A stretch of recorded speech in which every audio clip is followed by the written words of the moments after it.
All right. Good morning, everyone. Glad to have everybody here at our first Black History Nerd session in March. For those who are new, we're Black History Nerds. We're just a bunch of nerds that get up early on Saturday mornings to learn about Black history. And we welcome you all to History Matters, Wellness, Healing, and Community Care through the lens of the Black experiences. And our featured nerd today would be Marcus Sankofa Nix, but I do have some announcements before we get to our featured nerd for this morning. Again, for those who are pretty new to the Center for K-12 Black History and Racial Literacy Education.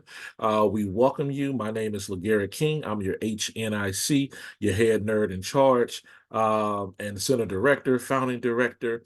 And I welcome you. And this is our staff here. One of our assistant directors, Dr. Brittany Jones and Dr. Christina King, and our graduate fellows, Donovan James, Gregory Simmons, Daphne Bibbs, and Montana DeZebio. We welcome you all. For you that do not know about the center, we are a space for PK-12 teachers to learn the effective ways around teaching Black history and race. And we do this through four missions, right, and four domains.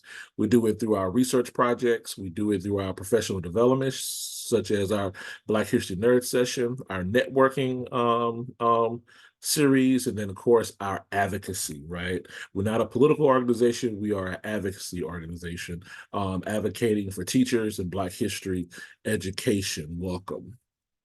Um, I want to remind everybody that registration is now open for our seventh Teaching Black History Conference this year. The Teaching Black History Conference and Teaching Black History Week will begin July 23rd, a little earlier, but we'll have some more information about our children's book series that we'll have on that Tuesday. But our registration is open for our Teaching Black History Conference, Black to the Future, Afrofuturism as Black History.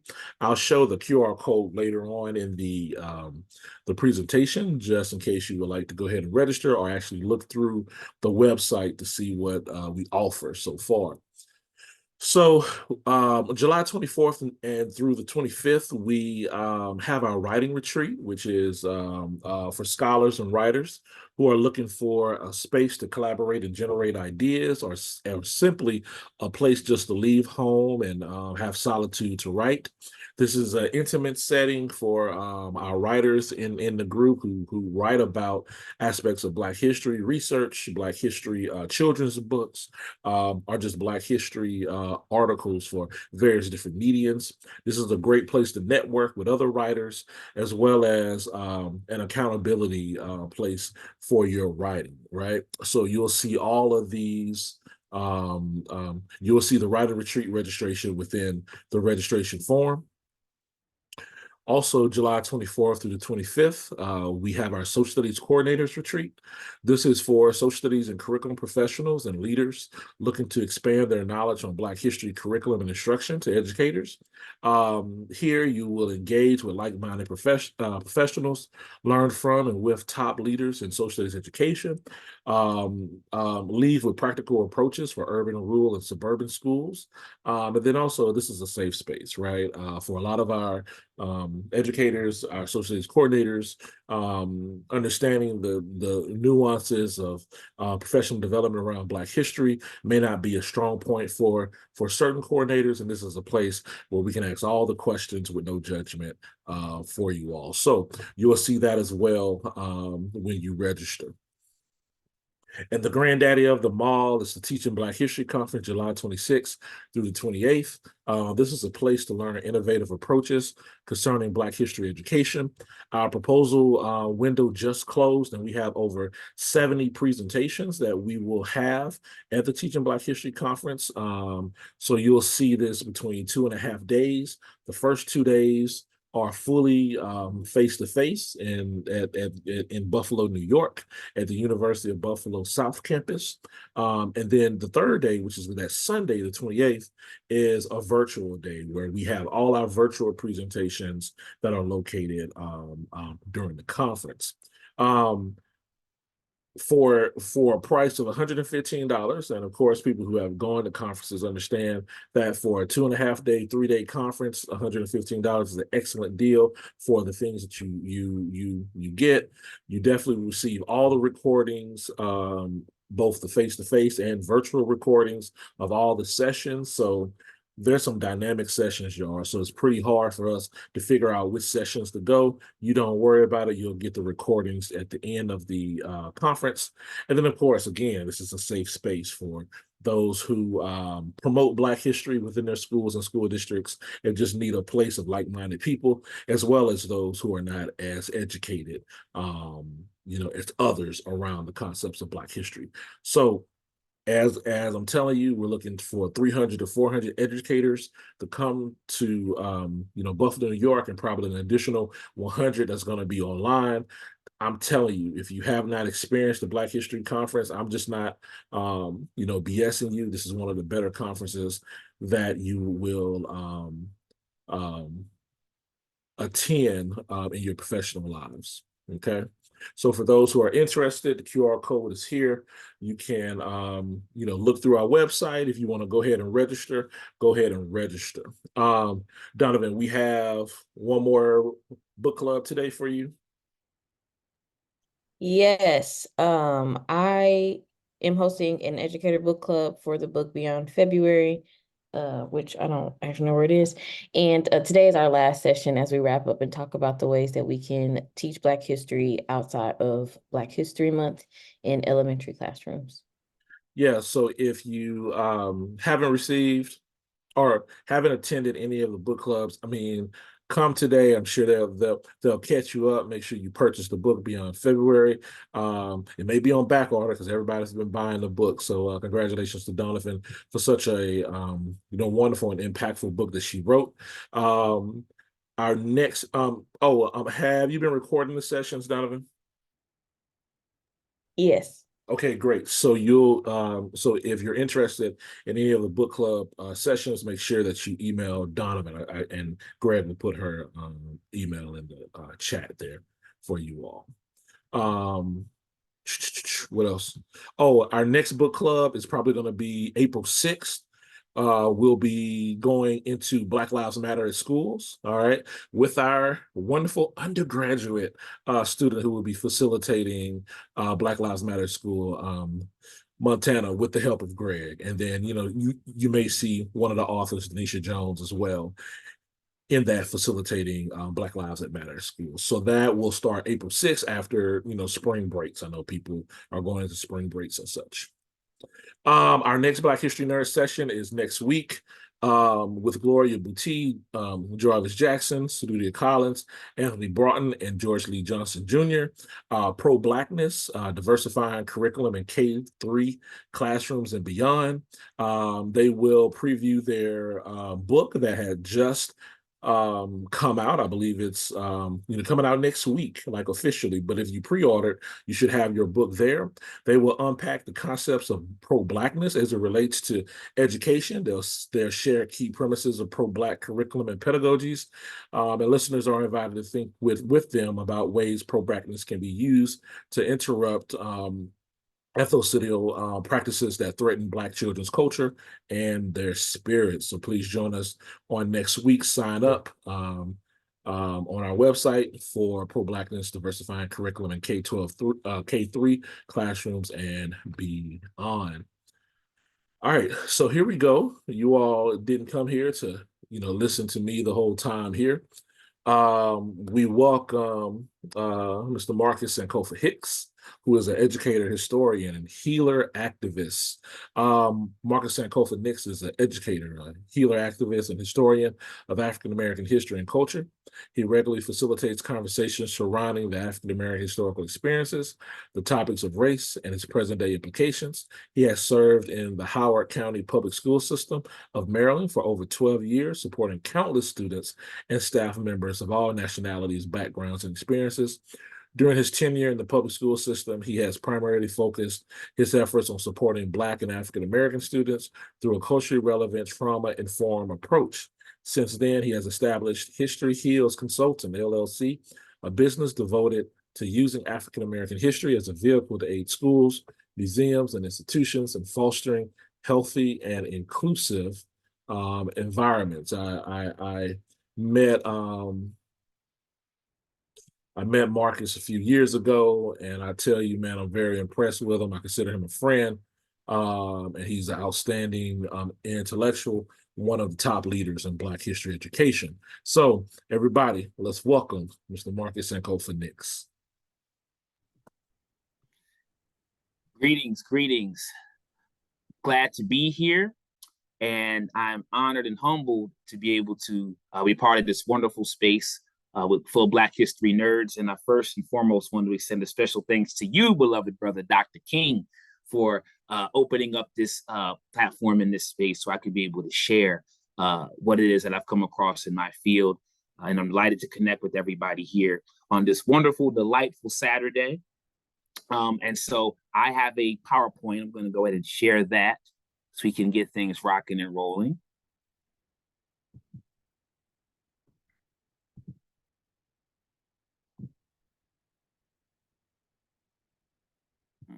Okay. Is that, let's see here. Is it visible? Can you all see that? Yes. Yes. Okay. Okay. So what I need to do is, here we go.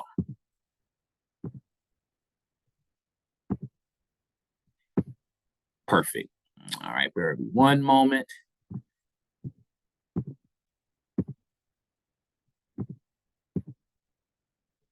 All right.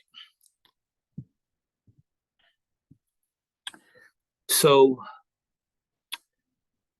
just want to touch on what Brother King said recently in terms of all the offerings that are taking place with University of Buffalo Center for K-12 Black History and Racial Literacy Education. A lot of wonderful things are happening, and I'm so honored to be here. I'm excited about the upcoming conference coming up with the theme Black to the Future, Afrofuturism as Black History. I'm excited about that. And Brother Lagarde and I, we actually share Southern roots, being that we both hail from Louisiana, with it being our birthplace.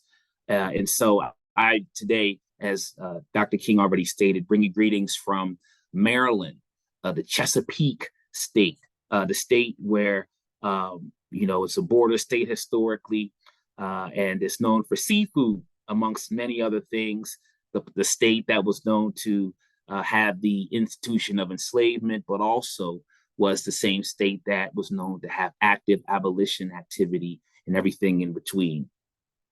So to push forward and go right into it, as you have seen in the emails and the announcements and all the things that have been posted, for today, we're going to be spending time talking about history and its importance. History, how it affects us. History matters. Wellness, healing, and community care through the lens of Black experiences. And so I know that there are a number of us who may not know me or may not have heard me present or speak. And so Dr. King shared some things. Just a few other things that I'm proud to say is that I'm a humble servant of the community. I'm a humble servant of the community.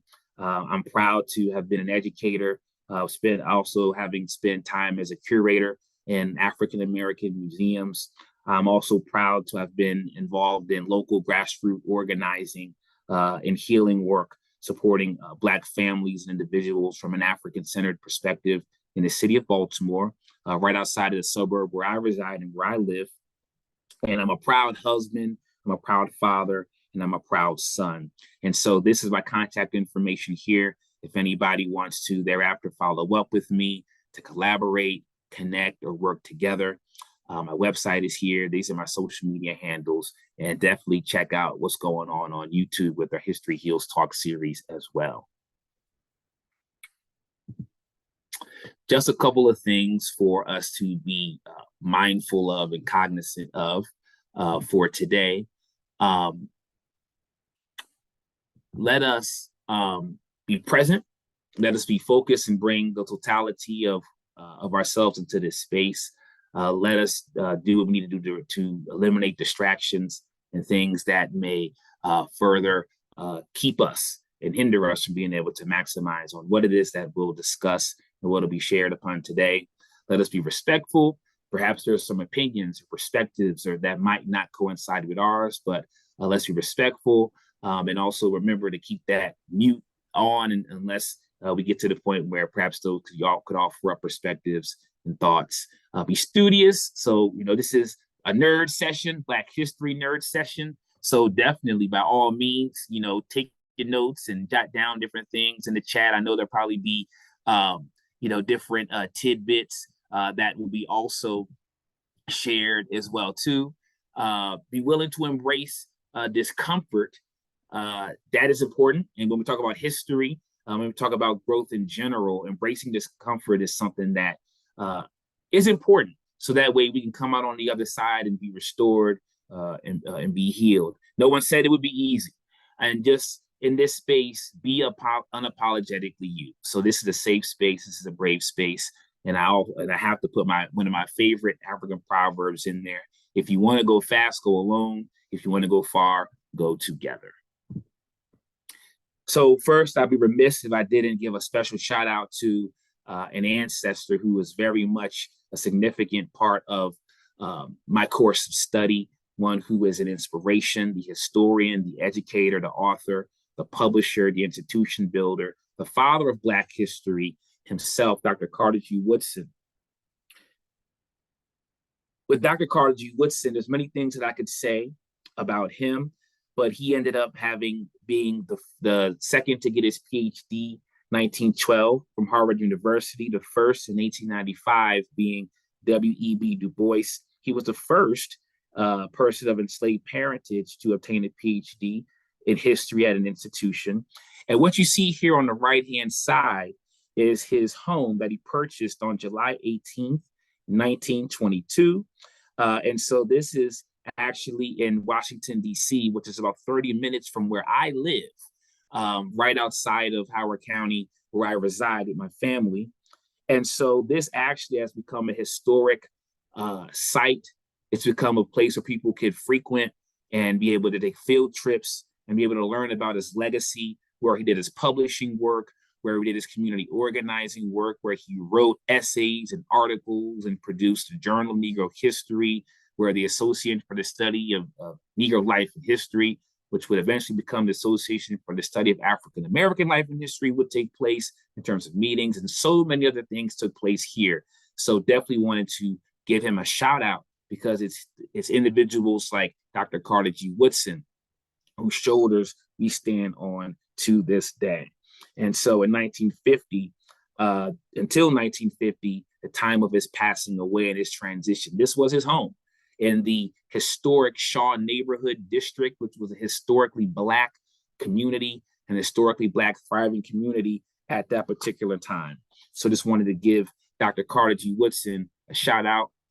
And speaking about ASALH, the Association for the Study of African American Life and History, which was established in 1915 in Chicago, Illinois.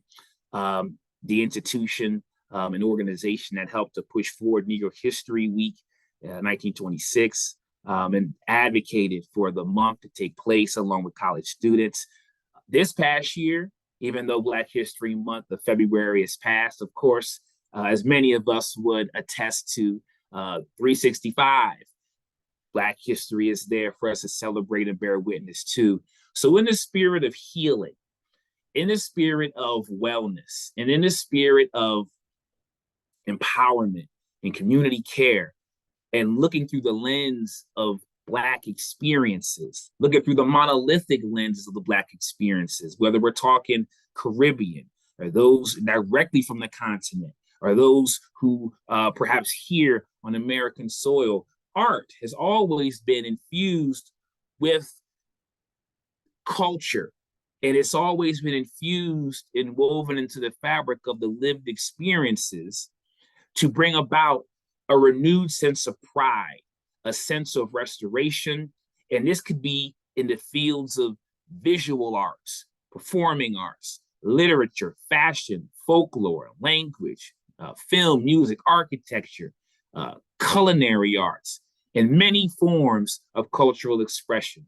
And so when we talk about healing, we could even just stop right there and talk about just how the arts have always been significant, impactful, and influential when it comes to the healing and restoration of Black experiences, taking the pain, taking the suffering, taking the despair and the misery and those obstacles and those challenges, and transfusing that into something rich, into something great as a means of survival and flourishing. So first, when we talk about history, history matters. And so Caste, The Origin of Our Discontent, written by Isabel Wilkerson, the author who also gave us The Warmth of Other Suns. And I know Origin is a recent film that just was released. But when we talk about history, it's important for us to really understand what it is and how it affects us. And so I know we have nerds here, we have scholars here. So I know that there's nothing that I'm going to say that's going to be new to us. But consider some of the things that I share with us today as reminders, all right, as we press out into the work that we do and to the arenas that we serve. So when we talk about history, what Isabel Wilkerson says to us, she says, quote, when we go to the doctor, they will not begin to treat us without taking our history. And not just our history, but the history of our parents and grandparents before us. She goes on to say,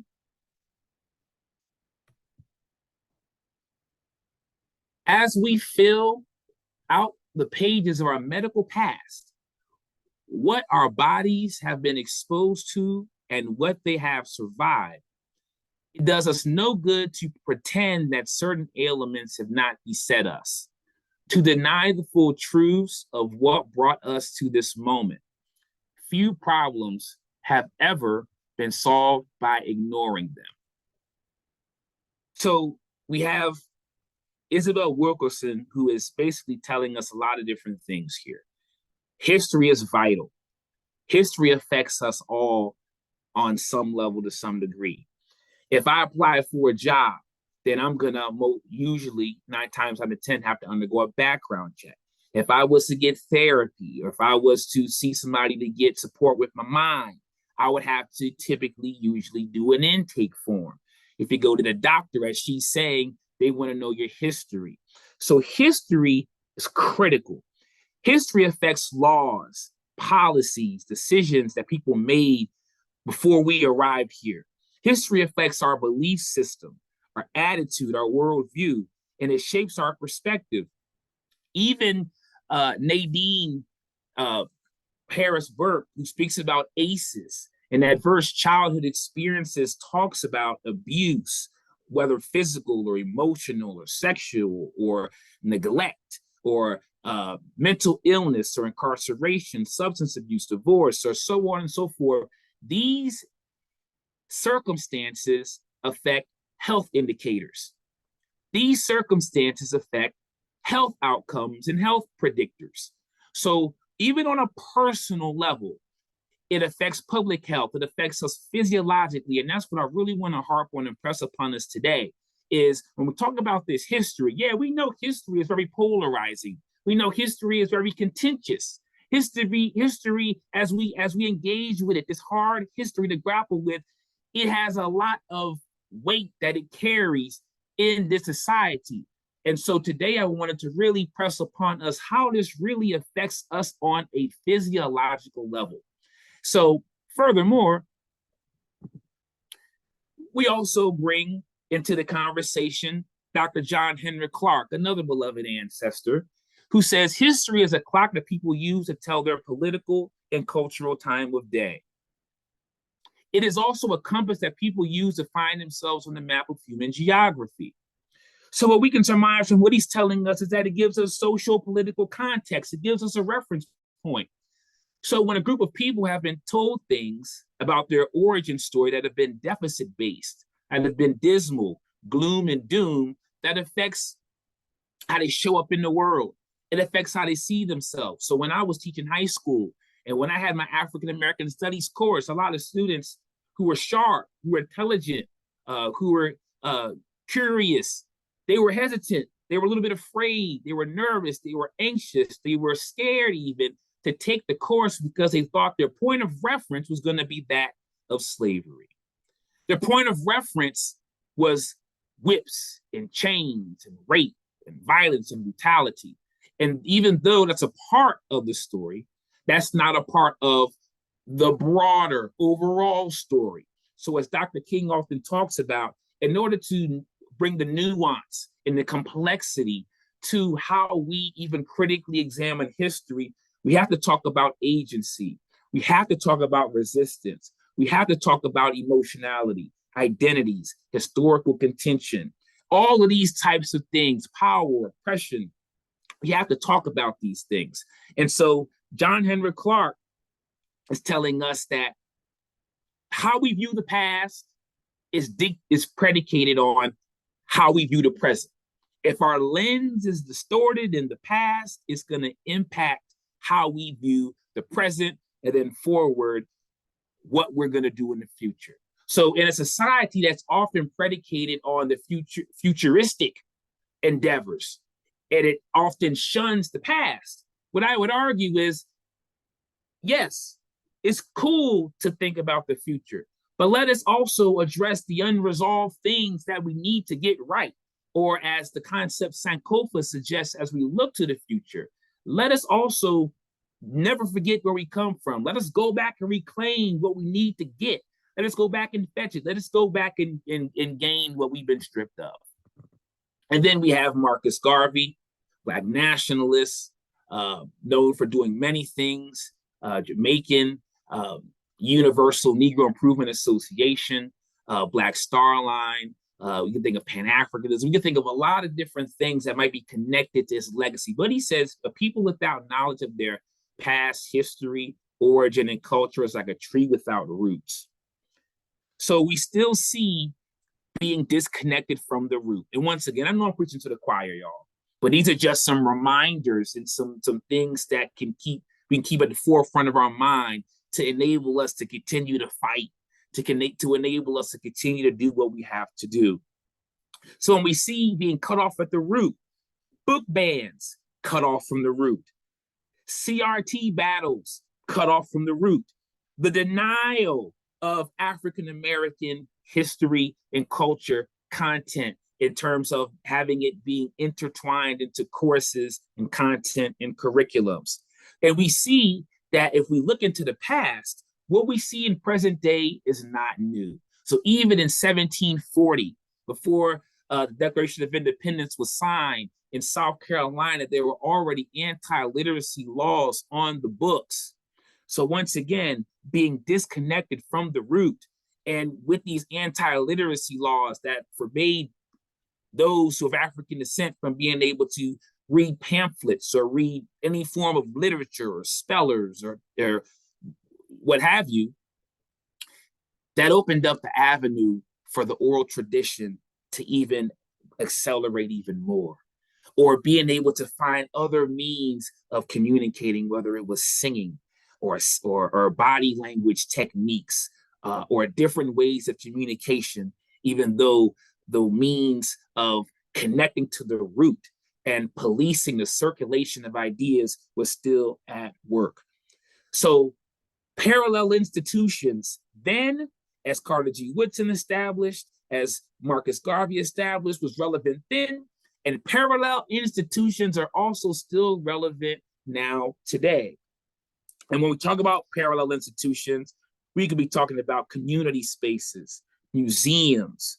We could be talking about homes, businesses, various forms of schools, or different things like that in order to be able to continue to teach this history.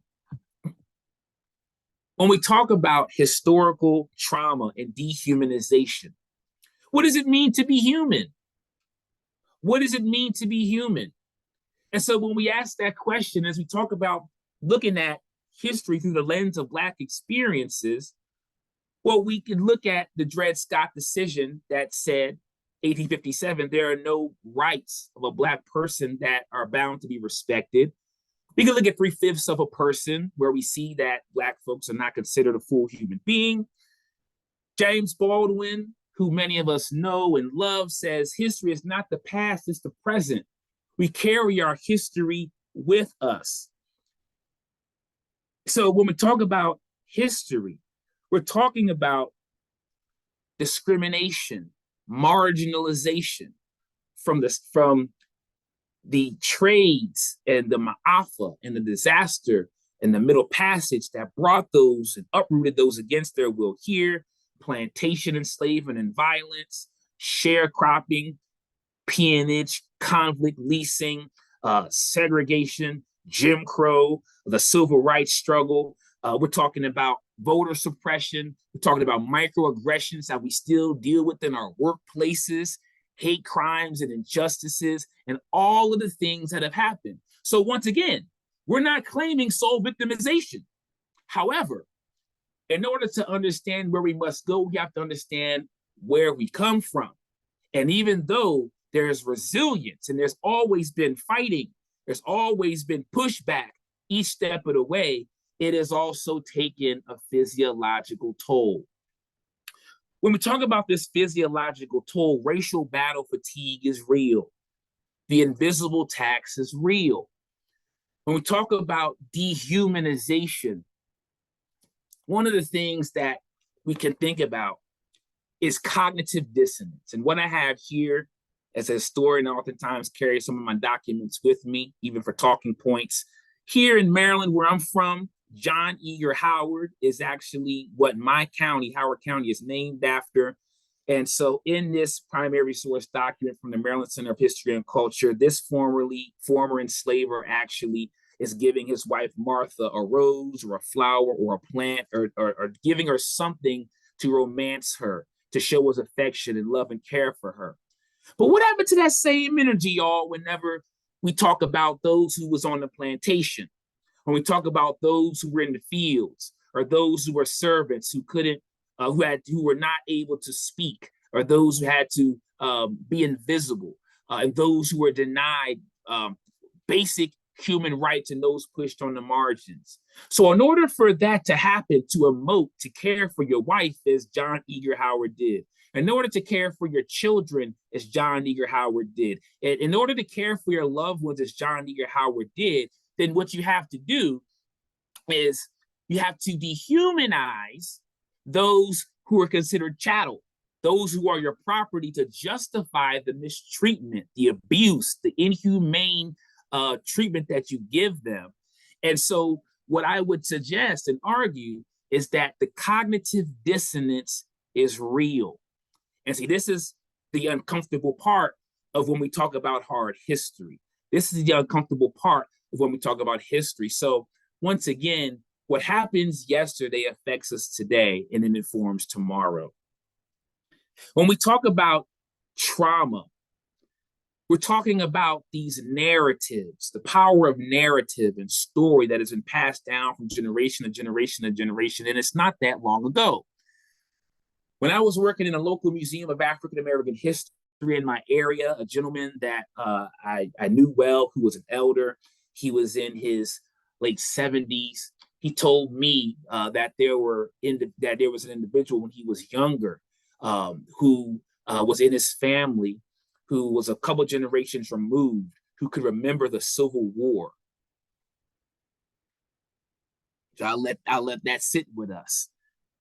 So we think a lot of times, or we might take for granted or lose sight of the fact that we might think some things are long ago, but it's not that long ago, and everything is connected.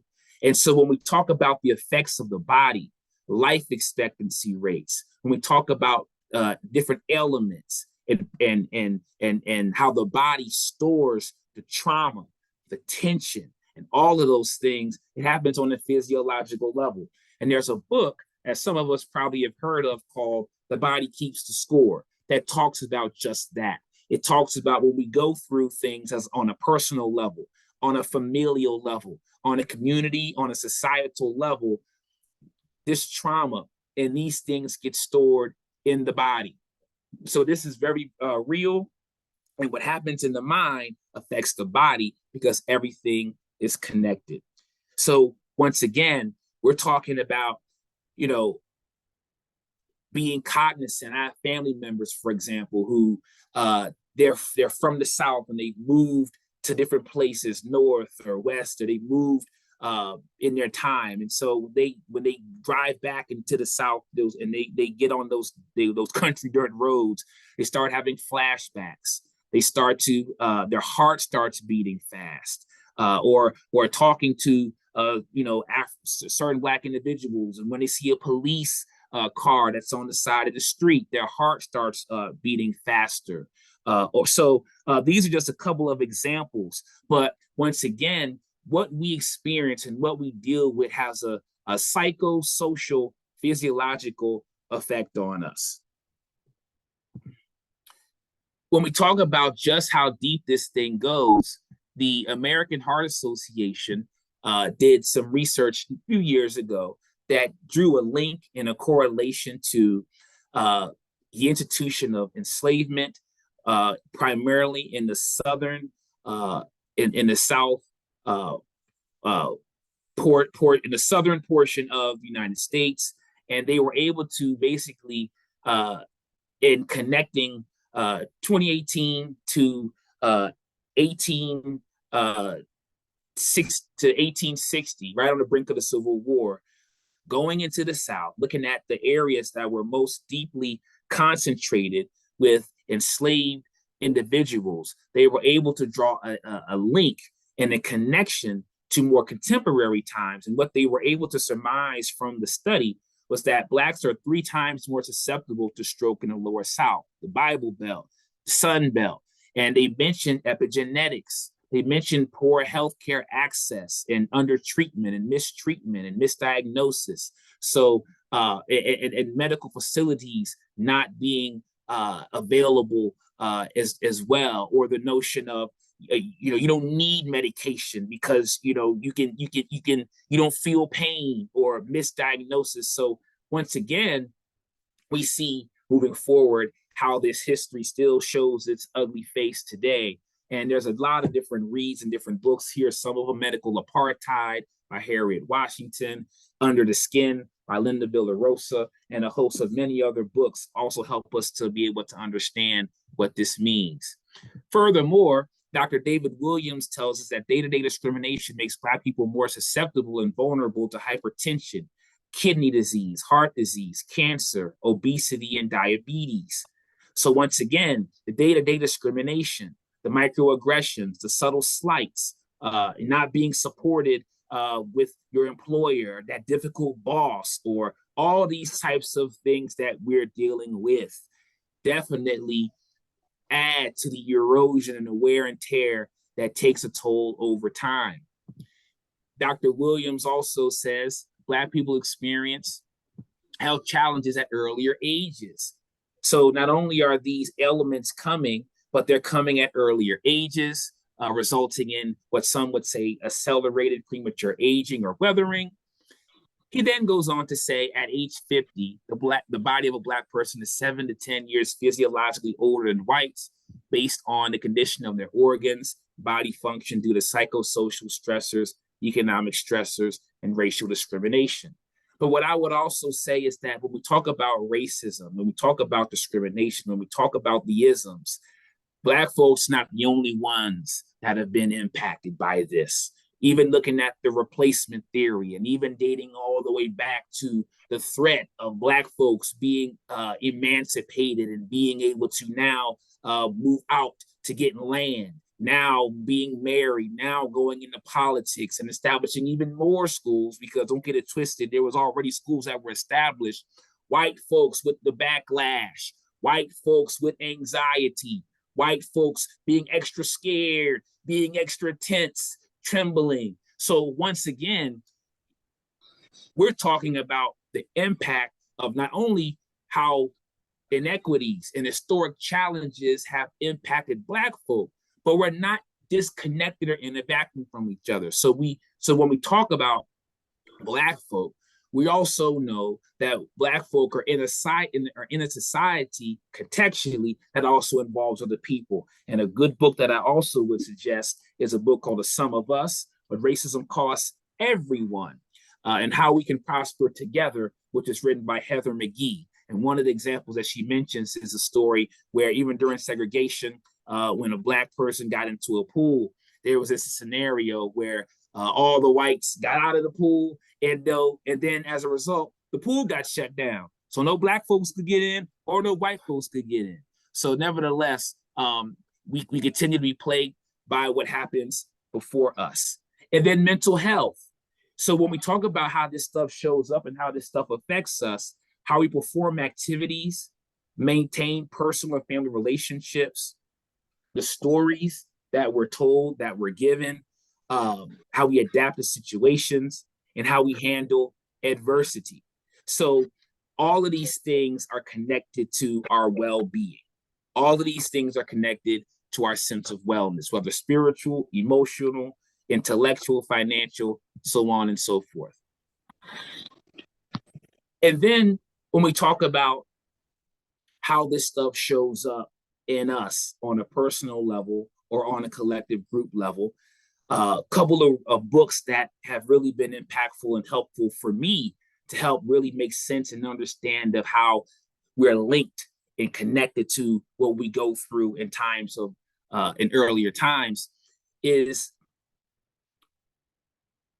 how we can internalize trauma, or how we can internalize responses to high levels of stress. And then in time, it gets internalized, and we pass this stuff down from generation to generation to the point where it looks like culture.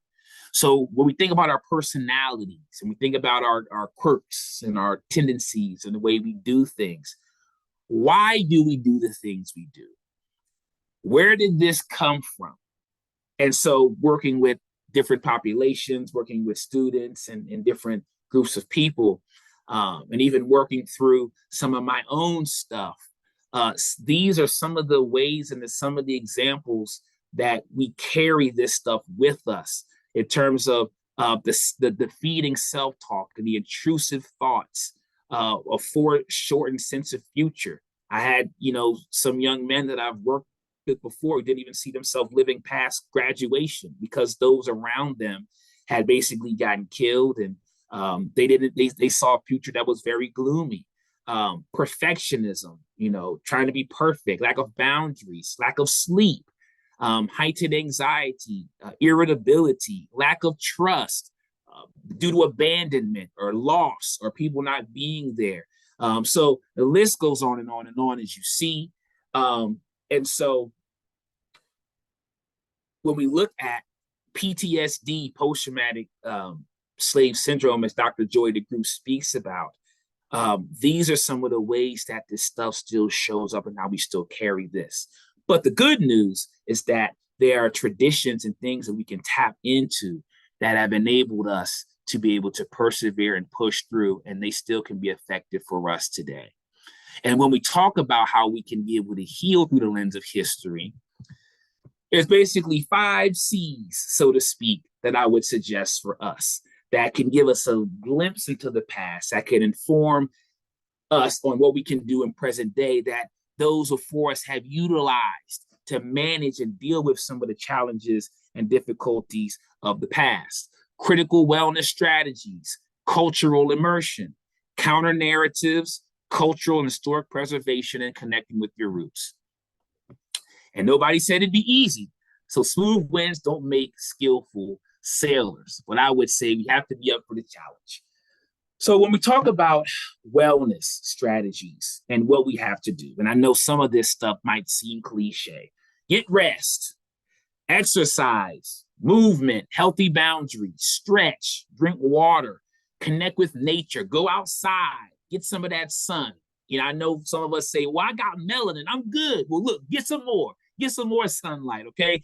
Good for your vitamin D, mindfulness, meditation, healthy relationships, taking a break from our work and engaging in a different kind of fun, therapy even, reflecting on what we ingest, not just physical food for our stomach, but food for the mind, body, and spirit.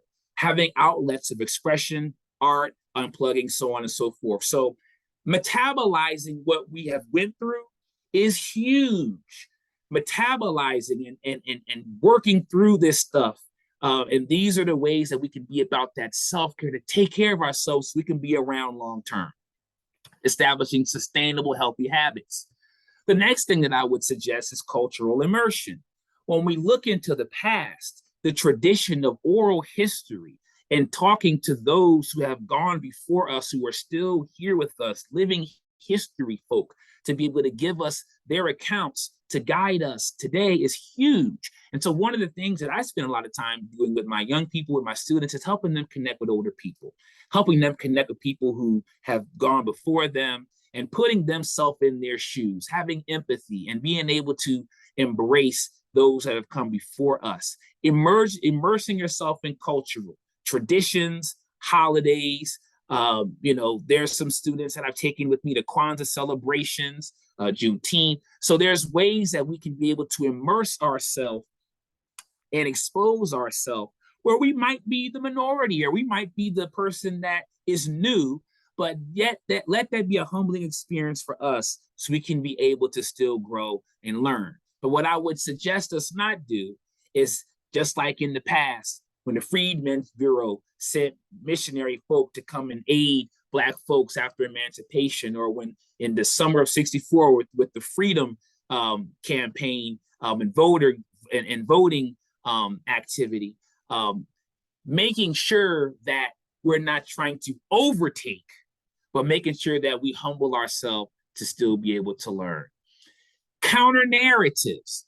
Frederick Douglass, who's a native Marylander, from Maryland, he wrote the narrative of the life of Frederick Douglass. And what Frederick Douglass did, he said that reframing his situation was therapeutic for him. He said it helped him to find new meaning and push back on those stereotypical notions that was spewed, that talked about the happy-go-lucky slave, that talked about the jolly slave. So he said for him in his writings, putting pen to paper and changing the narrative helped him put tongue to his experiences. And so the data supports that these negative stereotypes still stick with many of our young people today, in terms of stereotype threat and feeling that extra weight and an extra baggage whenever they take tests, whenever they do assignments, whenever they do work. And this is not a generalization, because there's also research that supports when we give these students a complex view of history, a well-rounded scope of history, they can be socialized to be able to look at the Harriet Tubmans and the Frederick Douglasses and the Malcolm X's and Ida B. Wells, Mary McLeod Bethunes, and be able to have a point of reference to say, if they was able to overcome what they went through then, I have the tools of what it takes to overcome what I need to now. And I definitely wholeheartedly agree with what Brother King says when he says we have to balance our perspectives. Black perspective should balance themes of victimization with agency, perseverance, and resistance. And so you see here, even in this picture, this young little boy here, in the midst of what might be a challenging situation, we've always been able to find some sense of hope, some sense of meaning amidst the most challenging circumstances. So counter narratives is also a huge recipe to help us to heal and to be able to connect with each other. When we talk about language and how we paint the picture and the words that we say, I remember growing up in Harriet Tubman from the Eastern Shore, Dorchester County, from my state as well in Maryland.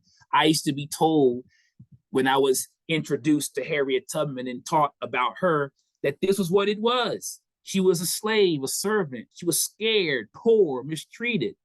But when we talk about these counter narratives, she was a leader. And think about the language we use and how that affects the energy and how we view things. She was courageous. She was an abolitionist. She was a strategist. She was a freedom fighter, 5 foot tall, having a brain injury, and yet using that to persevere and lead others to the freedom land 13 times and not having gotten caught once. We talk about cultural and historic preservation. All right, and I'm almost finished. But this is really huge because when we talk about the erasure of history, it's not just a war that's in the classroom. We're talking about post 1865, over 15% of the land that was governed by the United States was owned by Black folk. Now it's at a 3%.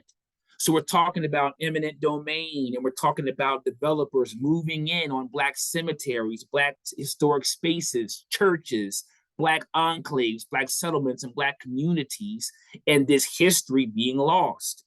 But with cultural preservation and with historic preservation, Dr. Martin Luther King in 1944, when he was at Morehouse, actually went and took a trip up to Connecticut.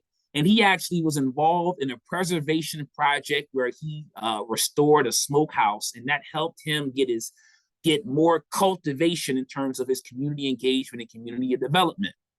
And so one of the things that I've done with students that I've been able to do, and I've been able to see firsthand how that affects our young people, especially when they can be able to put their hands on something and be part of something greater than themselves, be part of something larger than themselves, be connected to something that goes beyond themselves. It has a wonderful amount of ramifications.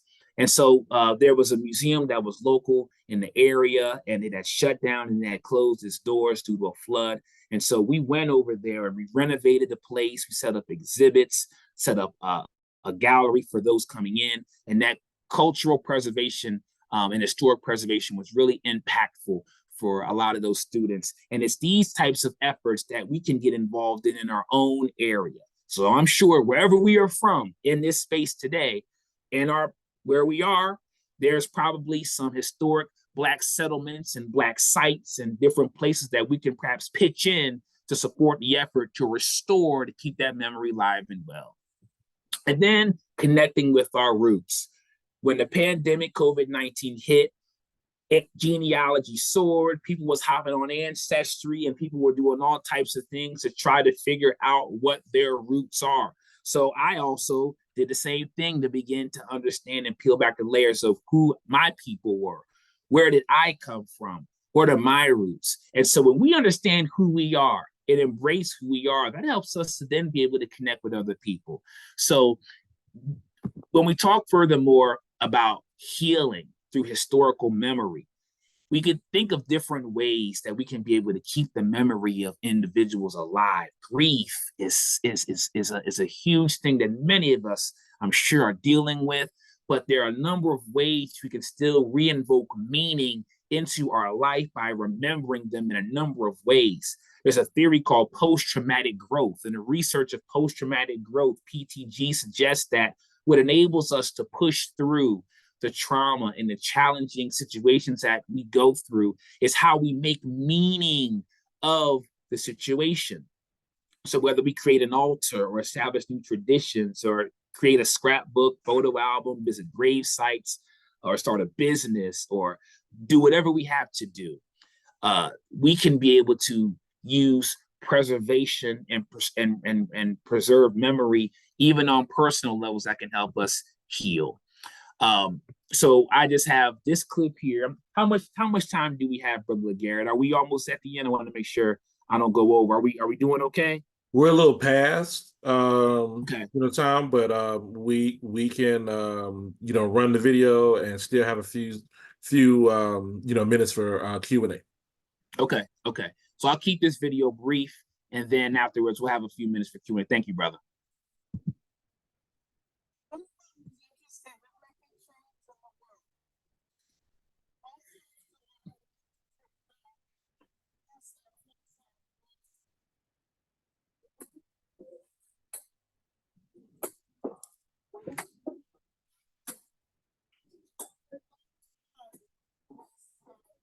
We can't hear the sound.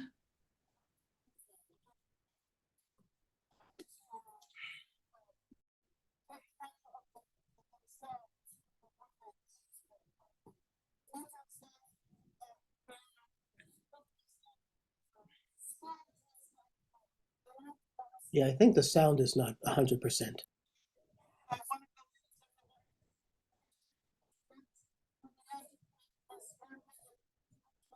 You would have to have the sound coming through the computer. You would have to set it that way so the sound comes directly from your computer.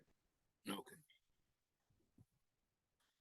So this is, I think we was going through that earlier today, and I think it sounds like it might be a challenge hearing exactly what she's saying, but I'll contextualize what she's saying also for the sake of time. What Angela Davis is saying is us who engage in this work as educators, as teachers, as scholars, as parents, as human beings, and all the roles and many hats we wear, in order to sustain ourselves long term, it's very important for us to be intentional about self-care. And she's bringing up when she, ended up spending some time behind the wall, and she ended up taking to yoga. And she said, even though it had benefits for her, it was an individual endeavor. And so she goes on to say in this clip here that there's power in community care where we can come together as a collective and connect with each other and process and metabolize things together. So sorry about the volume challenge, but that's what she's saying contextually. We're going to move forward from there because I want to make sure that we have. Okay. So as I close, I just want to basically say, in order to know where we're going, it's important to know where we came from. And history can be that vehicle that could foster empathy, inspiration, gratitude, deep connection as we heal. Resilience with all of the trials and tribulations and all the things that Black folks have been through and still continue to go through. Resilience is still there, and it's still something that we can look at and tease out of our experiences. And so the fact that we're still here, Dr. Pero Dagbowi says, the African-American historical experience is characterized by a unique sense of human resilience with this capacity to rebound major setback or tragedy, going beyond healing and recovery. And lastly, I just wanted to close with a poem from Langston Hughes that says, I've been scarred and battered. My hopes, the wind done scattered. Snow has frizzed me, sun has baked me. Looks like between them, they done tried to make me. Stop laughing, stop loving, stop living. But I don't care, I'm still here. So we are still here, and we can still use the past as a reference point to today, and then it can inform what we do in the future. So this is my contact information once again. And so I'm going to unshare, and then we can entertain some reflections and some questions. And I appreciate also the fact that we're a little bit over, but thank you very much. Let me unshare here. All right. All right, everybody, let's give Marcus a hand for sharing his thoughts with us this morning. Very powerful and also needed, right? I think a lot of us who do this work need strategies and a way to keep us going so we can continue to do the work.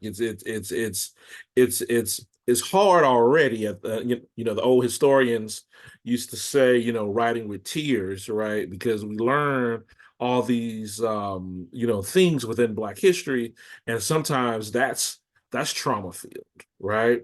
And then, for some of us, we're being attacked from the outside, right, from bad faith actors, and that's traumatizing, right? Then for some of us, we don't have the support of our administrators or other people who are supposed to protect us, and that's traumatizing, right? So, giving us a list of things that we can do and really contextualizing what history means is extremely important for those who want to continue to do the work. All right, so we have some time for some questions or comments. So if anybody wanted to start us off, just unmute yourself, or if you want to put something in the chat, we'll will relay it to the group. I have something. My name is Dr. Gloria Gibson, graduate of UB, PhD. And I had an experience where I was teaching at a former school, and I was traumatized by the white female administrator. So there is no union or anything. And I left there almost 4 years ago. Now they're under new leadership and everything, and they're trying to recruit me. I mean, I like what Dr. Sankofa said, is that like the mental health well-being, I thought about going back, and the salary be 20,000 more than what I'm making. But for me, my mental health, like the trauma of, and they're still recruiting me. They're calling me because they want me back. Good people that really care about the students, Black and brown students. I'm going to make it short. So I'm struggling with it because for me, it's not the money. Yes, I can use the money, but it's my mental health being that even though those administrators not there, I'm still experiencing that trauma of how she dehumanized me in front of my white colleagues and misrepresented me, and the microaggressions that I dealt with, and one of not saying my name, oh, Gloria, instead of Dr. Gibson, which I earned 9 years at UB, took me to get it. So I'm not sure if I should go back, because for me, it's about the students. I care about my babies. I use cultural relevant teaching practice with them, and they really need it, and they're traumatized over there right now, and they're asking me to come back. So I'm not sure what I should do. I'm at the high school level now. So any advice would be appreciated. Thank you. Well, thank you, Dr. Gibson, Sister Gloria, for sharing. You know, I was in a situation that you made me think about a situation that I was in a few years ago, where I was in the K-12 school system, as I mentioned, and it was one of the hardest decisions that I ever had to make. Because like you, who care, and many of us who really care for our students, we have deep relationships with the students. I mean, I know the mama, the grandfather, cousins, and the whole family, but we have to put ourselves in positions that can enable us to be around long term. And so if I would say to Gloria, you and anybody of us, and I'm even talking to myself, we can't give from an empty cup. So if we are depleted, if our energies are compromised, even though we have all the love in the world for our students, and yes, the guilt can get us, and yes, the regret, and man, am I really, yeah, these are hard decisions, but we have to be intentional about making sure that we prioritize self-care. Now, sometimes it's boundaries, creating a schedule in the day to take, to eat or get rest or taking breaks and all those types of things. But then sometimes it's like, well, this place is just too toxic. I need to roll. So we have to search our own soul and think about that and reflect on that. And so these are difficult decisions. Everybody's in different situations, but yes, what we've seen even happening in the larger society, we see that sometimes we have to make hard decisions, or our health will create circumstances where we have to then pay attention. And so yeah, so that's what I would say. I remember when COVID-19 happened, and a lot of teachers were struggling, and they had a hard time knowing how to kind of pace themselves and take breaks.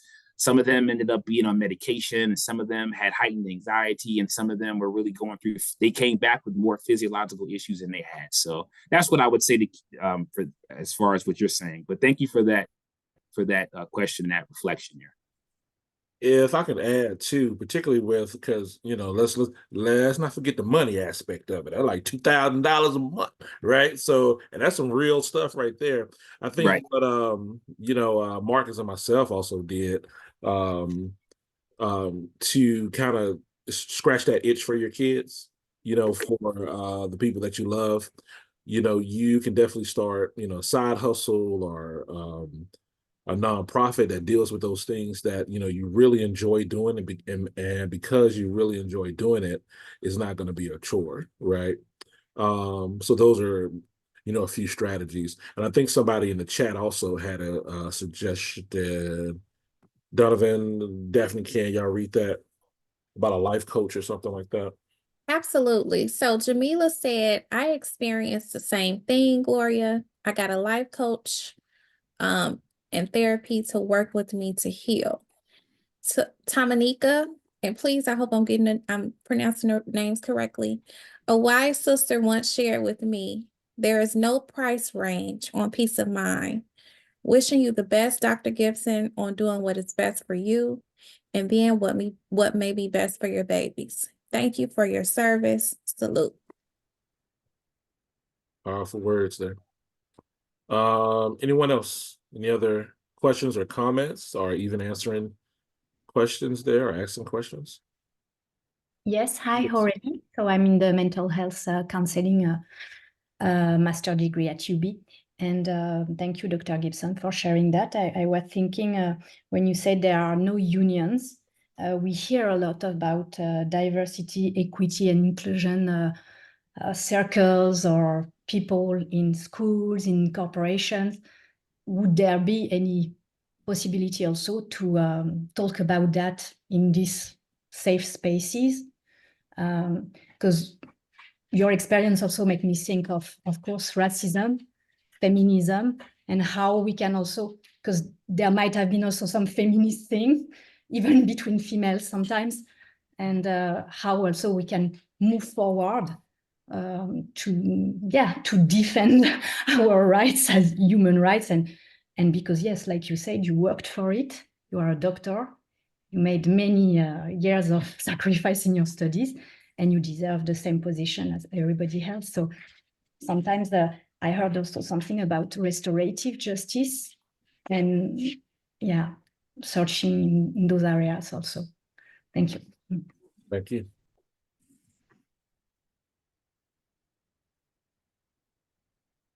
All right, open it up for any more questions or comments or thoughts.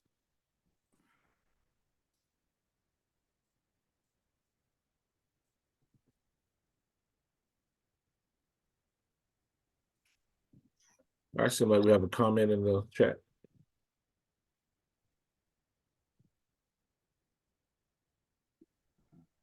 Estella shared that I am a 76-year-old and I believe we are stronger. We are not living through what those who came away before. I walk through all the stuff people throw. I let them have that ground. My focus is our children.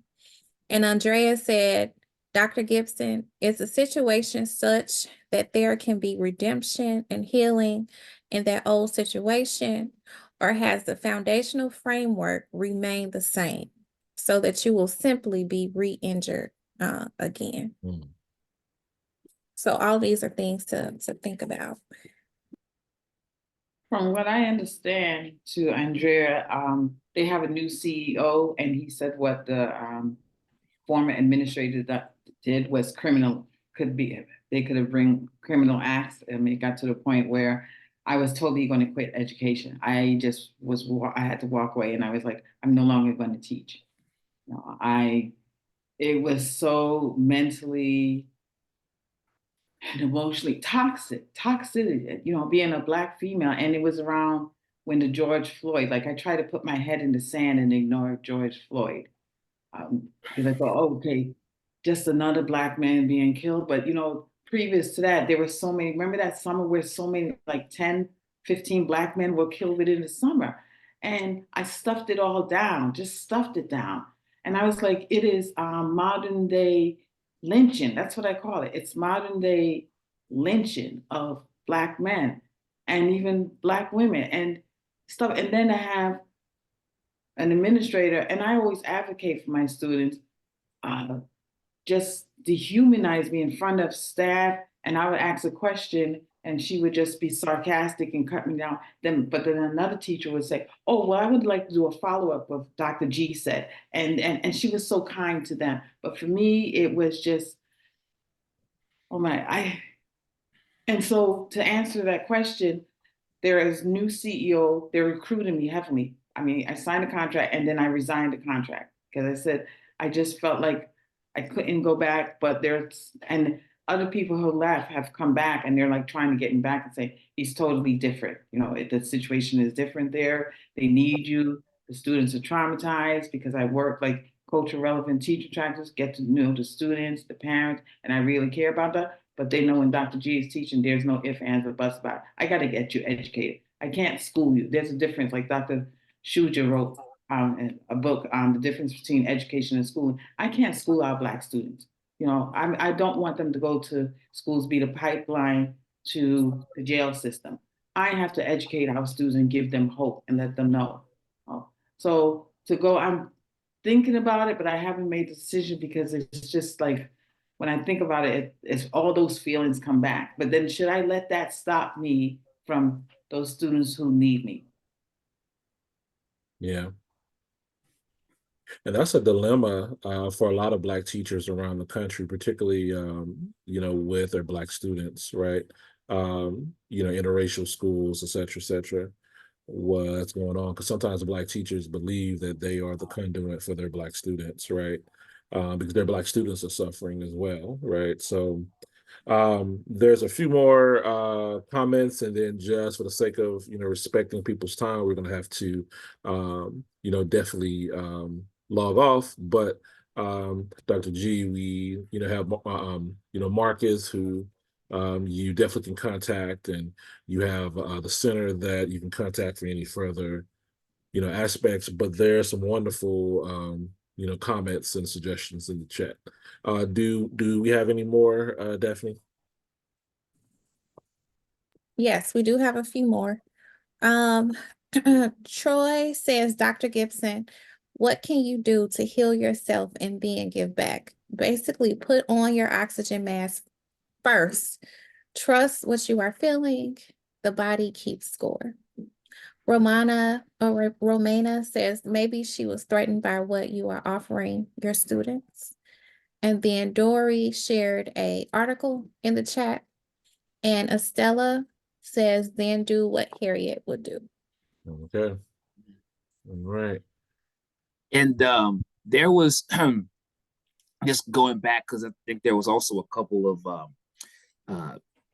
remarks that was shared as well. I see one from Estella, who said she's 76 years old and believe we are stronger.